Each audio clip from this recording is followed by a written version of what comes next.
investigador de Amnistía Internacional. Carlos, gracias por este espacio. Muchas gracias.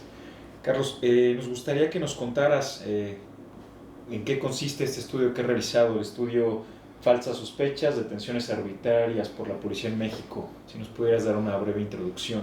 Sí. En Amnistía Internacional hemos visto una serie grande de casos en los últimos años, incluyendo casos de tortura, desaparición, ejecución, y hemos visto que casi todos esos casos se inician con una detención ilegal o arbitraria.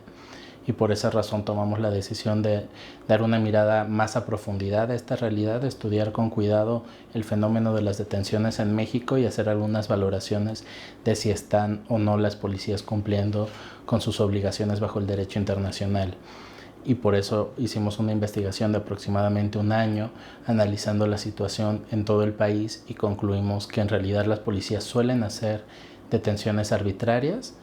Es un actuar común, es lo más cotidiano que hay en el actuar de la policía, y esas detenciones arbitrarias tienen una serie de consecuencias en los derechos de las personas, incluyendo desde luego su derecho a ser juzgadas de forma adecuada, con un proceso digno que garantiza sus derechos, pero también puede abrir la puerta a tortura o a otras violaciones graves como desaparición forzada, ejecución extrajudicial y algunas otras violaciones.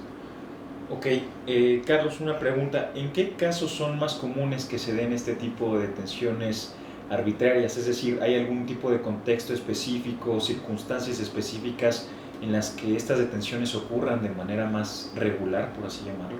Sí, ocurren en contra de cualquier persona y por cualquier corporación policíaca, pero sí hay un énfasis en hombres jóvenes pobres o que aparentan ser pobres a los ojos de la autoridad. Y ese es un grupo que es especialmente detenido de forma arbitraria bajo supuestos ilegales como parecer sospechoso a la autoridad, etc. Okay. ¿Cuáles son las variables más graves, digamos, que intervienen en este tipo de detenciones en cuanto a las violaciones a los derechos humanos que ocurren al realizarse este tipo de detenciones irregulares? Sí, generalmente empiezan con problemas, digamos, técnicos de la detención, como no informar los motivos de la detención o los derechos de la persona detenida, y se van agravando, por ejemplo, con la siembra de evidencia, que es una actitud común en la autoridad, es algo que sucede con mucha frecuencia, y puede ir empeorando todavía hasta la tortura, la detención en régimen incomunicado, sin que se pueda comunicar la persona con sus familiares o sus abogados, la desaparición forzada y en algunos casos incluso las ejecuciones. En el estudio que tú elaboraste, ¿encontraste que existe algún fin específico que persigan este tipo de detenciones?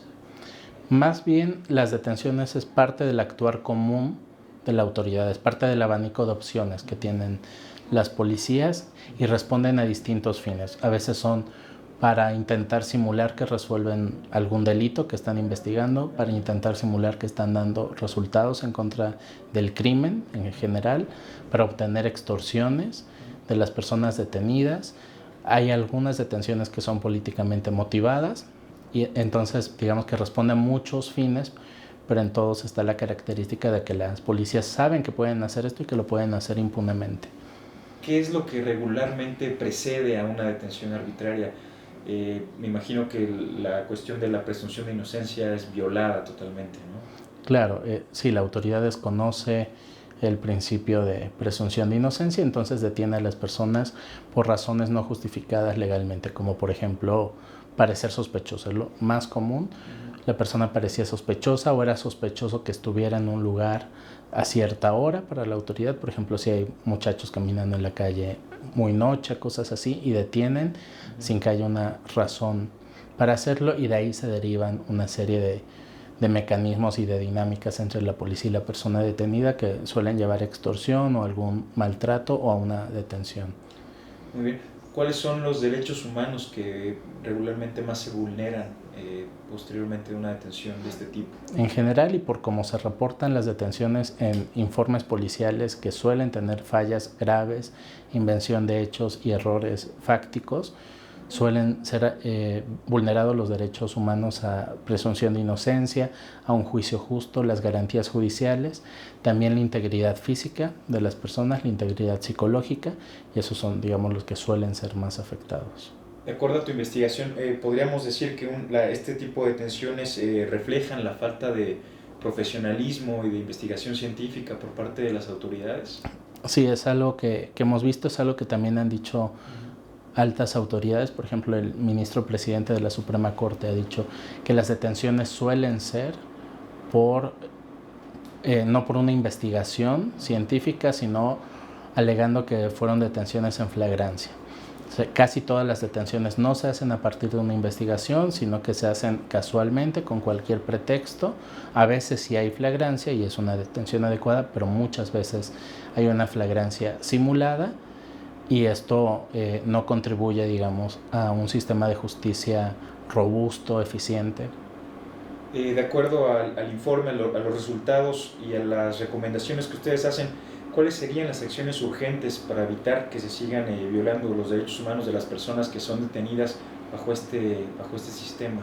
Se tiene que capacitar adecuadamente a los policías, a todos los policías y a los demás operadores de justicia, como ministerios públicos y jueces, para que hagan bien su trabajo en el sistema de justicia penal.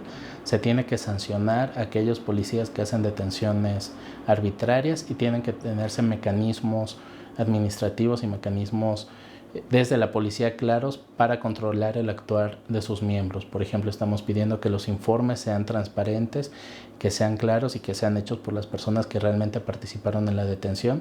Estamos pidiendo que haya un registro adecuado de todas las detenciones hechas en el país. Estamos pidiendo que haya cámaras en las patrullas que videograben a las personas que son trasladadas en vehículos oficiales, y alguna otra serie de medidas, pero creo que estas son las medidas de implementación urgente para disminuir esta problemática. En el informe se menciona algo del nuevo sistema de justicia penal. ¿Tú ves en este sistema una salida viable a este tipo de irregularidades en la impartición de justicia?